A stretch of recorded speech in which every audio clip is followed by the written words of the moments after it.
Dans toutes les France, regard depuis la France sur le détroit d'Ormuz. Les États-Unis ont annoncé pouvoir recourir à la force si l'Iran bloque le détroit d'Ormuz et l'Union européenne a annoncé imposer un embargo sur les importations de pétrole iranien dès la fin du mois. Quelle issue à cette confrontation qui reste jusqu'aujourd'hui diplomatique et verbale? Débat et analyse avec nos invités. Mathieu Guider, bonjour, bonne année à vous. Merci d'être avec nous dans toutes les France. Vous êtes professeur des universités, spécialiste du monde arabe et musulman. Vous avez écrit dernièrement un ouvrage intitulé « Le choc des révolutions arabes » publié aux éditions Autrement. Merci. À vos côtés, Farhad Khosrokovar, vous êtes directeur d'études à l'EHESS, l'école des hautes études en sciences sociales. Un livre à paraître très important qui s'appelle « Les révolutions arabes qui ont secoué le monde », publié aux éditions Paradigme. Merci d'être avec nous aujourd'hui. De l'autre côté du plateau de toutes les France, le professeur Bertrand Badi, vous êtes professeur de relations internationales à l'Institut d'études politiques de Paris. De nombreux ouvrages évidemment à votre actif. On va citer aujourd'hui Nouveau Monde, qui est une compilation d'un certain nombre de vos interventions sur lemonde.fr. Merci d'avoir accepté notre invitation. Il est publié aux éditions CNRS Éditions. Et à vos côtés, Yves Boyer, vous êtes directeur adjoint de la Fondation pour la recherche stratégique et professeur également à l'école polytechnique. Un ouvrage également à paraître, Oxford Handbook of World, qui sera publié aux éditions Presse universitaire de France. C'est en anglais ? En anglais, oui, c'est ça. Les presses universitaires d'Oxford. D'Oxford, voilà, et c'est le Oxford Handbook on War, sur la guerre. Donc. Sur la guerre. Voilà. Bien, merci d'être avec nous aujourd'hui. Professeur Badi, le fait de dire on va recourir à la force suite aux menaces iraniennes de la part des États-Unis et pour l'Union européenne d'imposer un embargo sur les importations de pétrole iranien, ça veut dire on cherche la confrontation ? La confrontation, elle existe déjà. Vous savez, il y a plusieurs niveaux dans une confrontation. Il y a la confrontation diplomatique. On discute, on affiche ses désaccords, on fait monter les enchères. Ça, nous le connaissons depuis un certain temps. Il y a ensuite le niveau rhétorique, qui est très important dans le jeu diplomatique. On est en plein dedans. Et effectivement, on peut dire d'un certain point de vue que plus la menace est explicite, moins sa réalité semble s'imposer. En tout cas, c'est le versant optimiste de la confrontation rhétorique. Et puis, il y a ensuite la confrontation militaire, c'est le troisième niveau. Juste peut-être une réflexion de départ, peut-être pour animer notre réflexion, pour contribuer à son animation. Une chose est certaine, c'est que le détroit d'Ormuz fermé, c'est le pétrole iranien qui ne peut plus sortir. En tous les cas, une grande majorité de la production iranienne de pétrole qui ne peut plus sortir, ce qui est effectivement pour l'Iran se tirer une balle dans le pied. Un embargo efficace sur le pétrole iranien, c'est plus de pétrole qui sort, alors qu'ont les Iraniens à perdre sur le plan économique et des exportations d'une fermeture du détroit d'Ormuz. Autrement dit, c'est tout l'effet pervers des sanctions internationales qui apparaît là, à savoir que, effectivement, dans un monde d'interdépendance, les sanctions n'ont peut-être plus l'efficacité ni l'évidence qu'on pouvait leur prêter autrefois, mais même autrefois, elles ne marchaient pas. Mathieu Guider, l'importance de ce détroit d'Ormuz... Oh là là, mon Dieu, le détroit d'Ormuz, c'est le cœur presque battant de l'économie mondiale. On ne s'en rend même pas compte, mais vous avez quasiment 40% du pétrole mondial qui circule, qui passe par là. Donc, il est inconcevable que l'on ferme le détroit d'Ormuz. Vous savez, on peut le comparer un peu à ce qui s'est passé en Suez en 1956, lorsque Nasser, dans un mouvement de nationalisation, a décidé d'abord de nationaliser puis de fermer le canal de Suez, c'est-à-dire fermer le passage entre les deux continents tout de même vers l'océan Indien.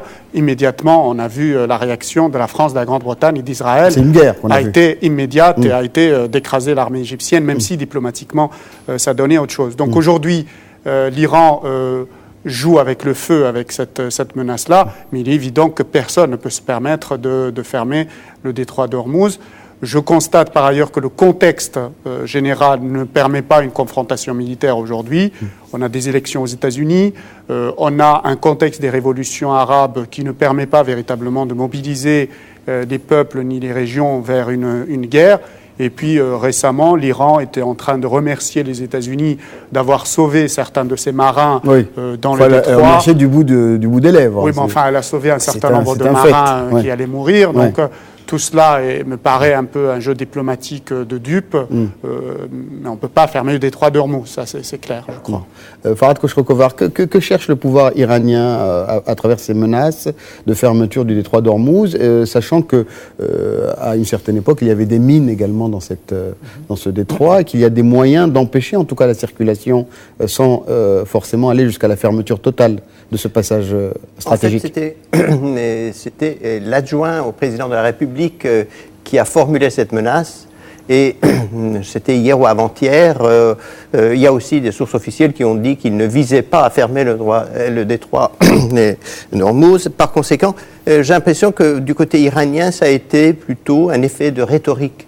Je ne pense pas sincèrement que cela puisse se produire, même si je pense que la guerre peut s'enclencher à partir si vous voulez, de fausses manœuvres du côté iranien, parce qu'il n'y a pas de liaison avec l'Occident. Les États-Unis voulaient établir une sorte de hotline, mais qui a été refusée du côté iranien. Par conséquent, compte tenu de l'étroitesse vraiment du détroit et compte tenu de la présence quand même de la 5e flotte américaine à Bahreïn et évidemment la marine iranienne, il est toujours possible qu'il y ait, à partir d'une fausse manœuvre, si vous voulez, le déclenchement d'une guerre. Mais je ne pense pas, sincèrement, que du côté iranien, on cherche l'affrontement. On sait très bien qu'il y a une disproportion de forces, et d'autre part, le régime est très affaibli à l'intérieur. Par conséquent, je n'y crois pas. Je crois que c'est plutôt un effet de rhétorique et une méconnaissance du côté iranien des réactions occidentales. Yves Boyer, il y a quand même la flotte américaine qui est sur le terrain, des exercices militaires organisés régulièrement, il y en aura d'ailleurs un autre dans quelques jours par l'armée iranienne. Tout ça, c'est que du vent. Moi, je serais un petit peu moins optimiste que mes amis sur le plateau, pour plusieurs raisons. La première, c'est que depuis que la République américaine existe, la liberté des mers est un principe fondamental pour Washington. C'est-à-dire, on n'a jamais empêché la flotte américaine de commerce et militaire de circuler dans les eaux internationales. Dans les eaux internationales. Tout à fait. Et là, qu'est-ce qui se passe? On a les Iraniens qui veulent contraindre Washington à ne pas envoyer le porte-avions USS Stennis du côté de Bahreïn, tout simplement passer à travers les détroits d'Ormuz, etc. Donc c'est une attitude ou une menace que les Américains ne peuvent pas accepter. Donc très rapidement, on va voir le porte-avions USS Stennis passer à travers le détroit d'Ormuz pour aller rallier Bahreïn. Donc là, tout peut arriver. Un incident, je pense que ni les Iraniens ni les Américains cherchent la confrontation, mais un incident peut facilement arriver. D'autre part, on observe que des manœuvres ont lieu actuellement entre Israéliens et Américains, et on voit le déploiement en Israël d'à peu près 9000 soldats américains. Alors en Israël et sur les côtes le long d'Israël. Donc on voit bien, par ailleurs, on voit des mouvements navals britanniques et français converger vers le détroit vers Oman. Ouais. Donc si vous voulez, se met en place actuellement les conditions d'un affrontement. Alors je ne dis pas que ça va arriver, je dis simplement que l'étincelle peut survenir dans une situation extrêmement tendue, et là c'est évidemment la confrontation. Retour d'ailleurs sur la tension dans la région du détroit d'Ormuz et explication à travers ce reportage, puis retour pour l'analyse avec nos invités. Une loi contre la négation du génocide en France. Voilà qui déclenche la...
Le détroit d'Ormuz cristallise toujours les tensions entre l'Iran et les Occidentaux. Ce mardi, l'Iran avertit les États-Unis. Leur porte-avions n'est plus le bienvenu dans ce détroit, dans cette zone du Golfe Persique où transite 35% du trafic maritime pétrolier mondial. C'est une réponse aux sanctions américaines renforcées ce week-end, des sanctions économiques pour protester contre le développement du nucléaire iranien. Mardi, la France annonce qu'elle veut, elle aussi, renforcer sa pression sur l'Iran. L'Iran poursuit la mise au point de son arme nucléaire. Je crois que là-dessus, il n'y a pas de doute. La France souhaite que nous durcissions les sanctions. Le président de la République a fait 2 propositions concrètes. La première, c'est le gel des avoirs de la Banque centrale iranienne, qui serait une mesure très, très rude. Et deuxièmement, l'embargo sur les exportations de pétrole iranien. Mardi, Téhéran a proposé à l'Europe de reprendre les négociations sur son programme nucléaire, refus immédiat de l'UE, pour qui c'est impensable dans le contexte actuel. En effet, depuis 10 jours, l'Iran enchaîne provocations et menaces. Téhéran envisage toujours de fermer le détroit d'Ormuz, qui est un passage essentiel au commerce mondial. Lundi, l'armée iranienne a fait une nouvelle démonstration de force. Elle a testé 3 missiles de croisière. C'était le 10e jour de manœuvre militaire près du détroit. Pour Israël, ce comportement démontre la fébrilité du régime iranien. Nous avons vu des reportages dans les médias sur la percée iranienne dans le détroit d'Ormuz et les tirs de missiles.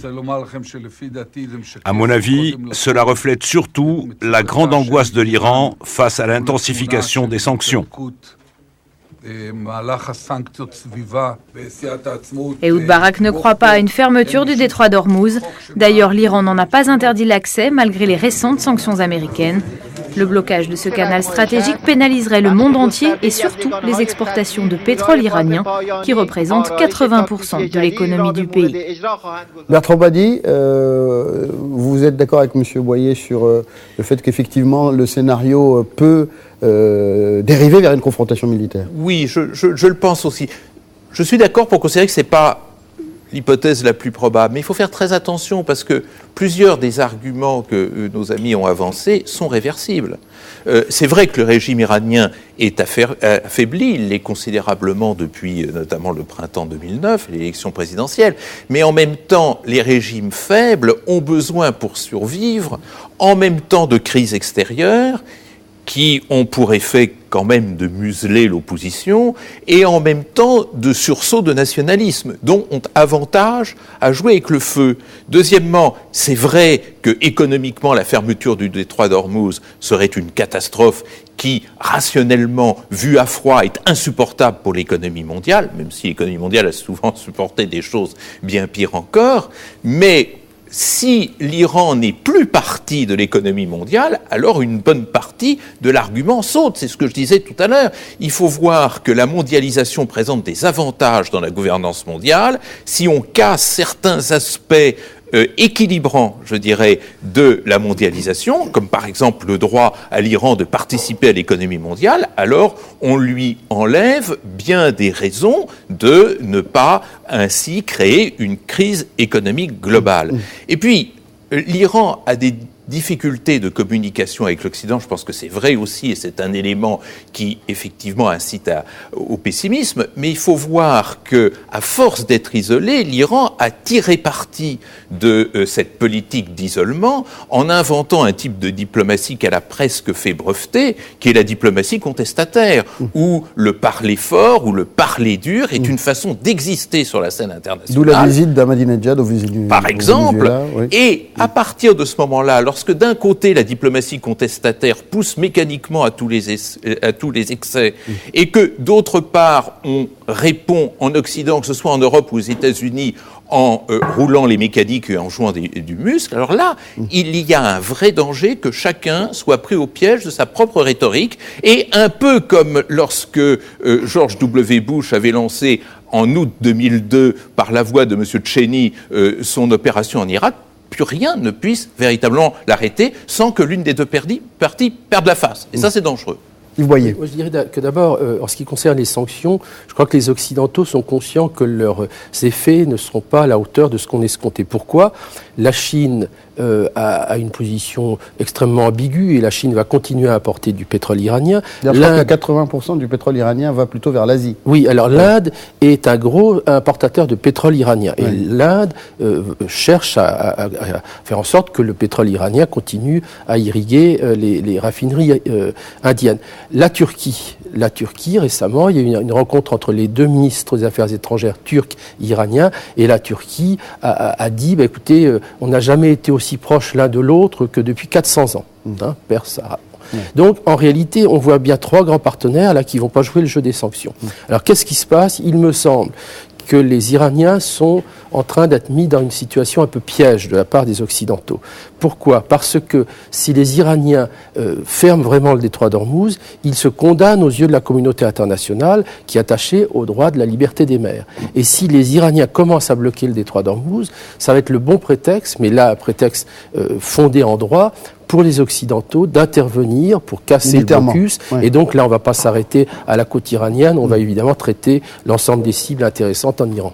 Mathieu Guider. Je crois qu'il faut distinguer les aspects psychologiques qui me paraissent importants dans cette affaire et les aspects diplomatiques à proprement parler. Il y a un vrai problème psychologique entre l'Occident et l'Iran. La réaction des Iraniens est incompréhensible pour les Occidentaux et inversement. Et cet aspect psychologique n'a pas été vraiment pris en considération parce que... Alors, quelle réaction ? Parce qu'il y a eu de nombreuses réactions iraniennes. Disons que la rhétorique iranienne, il ne faut pas la prendre au pied de la lettre toujours. Ça, c'est le point. C'est un peu proche de ce que font certains leaders arabes ou arabisants lorsqu'ils font un peu de la rhétorique exagérée. Donc, chez les Iraniens, c'est encore plus... Encore un rapprochement avec le canal de Suez, alors que vous faites, par exemple, parce que vous avez aussi un discours messianique derrière. Et ce qui est certain, c'est qu'aujourd'hui, l'Iran n'a rien à gagner dans cette affaire. Elle n'a rien à gagner. C'est-à-dire qu'elle ferme ou qu'elle ne ferme pas le canal, qu'elle menace ou non, je ne vois pas qui est gagnant. C'est une lutte interne au régime. Je veux bien qu'il y ait la rhétorique, mais il y a quand même des faits. Là, il y a les exercices militaires que nous venons d'observer. Il y a la condamnation à mort d'un citoyen irano-américain qui a été prononcée. Oui, ça, on ne va pas le mettre sur le même plan que le fait de fermer le détroit d'Ormuz. Ça ne dénote pas d'une envie de rétablir la relation avec les États-Unis. Non, c'est là où intervient justement, je vous disais, l'aspect psychologique. L'Iran ne gagnera pas une guerre contre les Occidentaux. C'est une évidence. Bon, à partir de là, qui a intérêt à cette surenchère ? Et là, je rejoins davantage l'analyse sur le piège occidental. Je crois que l'essence de cette affaire, c'est le programme nucléaire iranien. On n'a pas eu prise sur ce programme pendant quelques années. Ça fait quelques années que l'Iran nous balade globalement sur différentes choses. Donc là, on a une prise sur quelque chose effectivement de légitime, qui est la liberté de circulation dans les eaux internationales. Et là, effectivement, si l'Iran va sur ce terrain-là, il va voir son programme nucléaire détruit, mais pour d'autres raisons. Et c'est là que l'aspect psychologique et stratégique est important. Farhad Khosrokhova. En fait, il faut aussi contextualiser ce qui se passe à partir du printemps arabe. Je veux dire, avant le printemps arabe, l'Iran avait quand même quelques piliers dans le monde arabe qui étaient inébranlables, ou du moins en apparence, dont la Syrie. Actuellement, avec ce qui se passe en Syrie et avec ce que dit l'opposition sur le retour à une alliance avec l'Occident et à l'abandon de l'alliance avec l'Iran, on voit très bien comment il y a une déstabilisation, un isolement de plus en plus important du régime iranien, vu les conséquences du printemps arabe.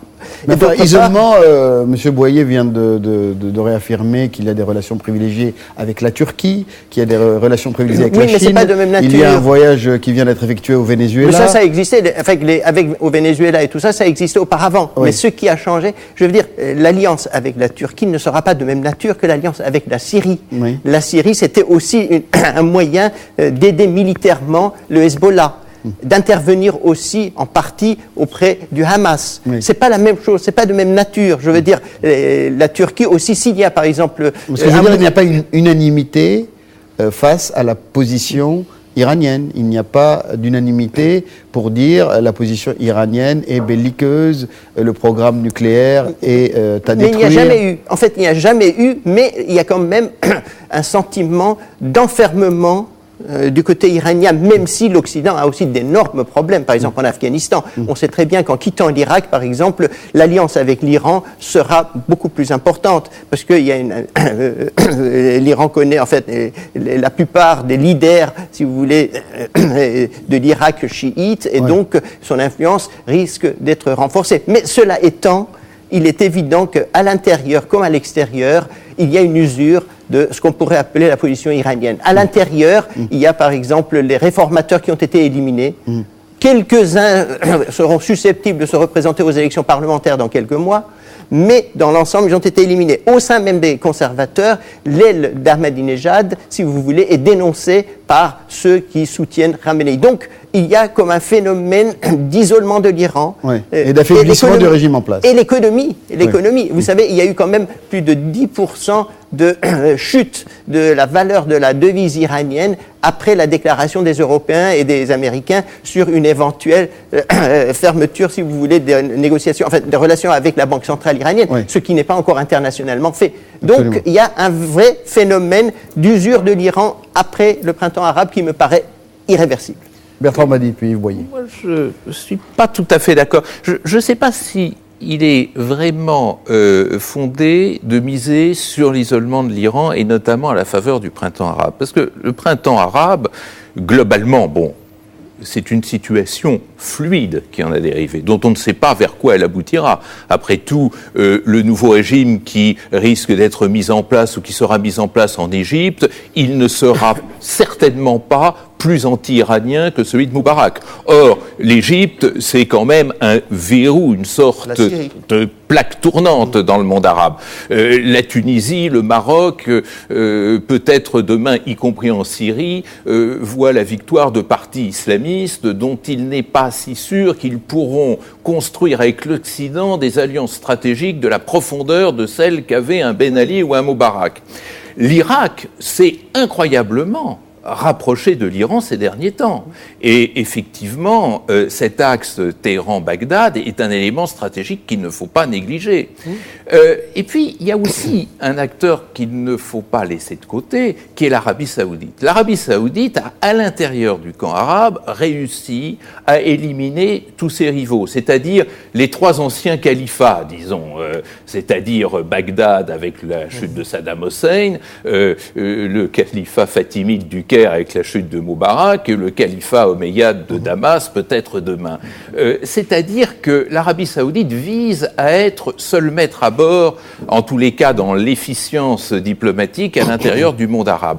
Ça fait peur à beaucoup de gens, y compris dans le Golfe. Et elle achète pour 26 milliards d'euros des F-15 aux États-Unis. Oui. Ouais, et je pense que beaucoup de pays, y compris dans le Golfe, je pense à Oman par exemple, ne sont pas tellement rassurés à l'idée de voir apparaître ce leadership saoudien et que d'un certain point de vue, la prétention saoudienne à tout régler dans le monde arabe constitue un point capable de réhabiliter la voie de Téhéran dans plusieurs pays du Moyen-Orient. C'est pas un phénomène du tout à régler, surtout que rien de ce qui est conflictuel au Moyen-Orient n'a été réglé, et en tout premier lieu, le conflit israélo-palestinien. Si ce conflit continue à pourrir, l'Iran peut être parmi les bénéficiaires de cette dégradation de la situation. Parce que justement, s'il n'y a plus la Syrie comme point d'appui à la résistance palestinienne, l'Iran jouera un rôle peut-être renforcé. Ajoutons à cela, ça a été dit tout à l'heure, notamment par Yves Boyer, je crois que c'est très important, ce qui est assez surprenant, c'est de voir à quel point la Russie et la Chine, surtout la Russie, reviennent à une politique plus anti-américaine dans le Moyen-Orient que ça n'a été le cas dans les années 90 et même au début des années 2000. C'est quand même un rapprochement obligatoire par rapport aux derniers événements. Le sentiment d'un contrepoids, et ce contrepoids pousse Moscou non seulement à ne pas rompre avec Damas, mais à s'intéresser encore à l'Iran. C'est un nouveau type d'équilibre qui se met en place, mais qui n'est pas suffisamment au désavantage de l'Iran pour que celle-ci soit aux abois. Oui, on a évoqué tout à l'heure les tensions internes en Iran. Mettons-nous une minute à la place des gens qui sont à Washington.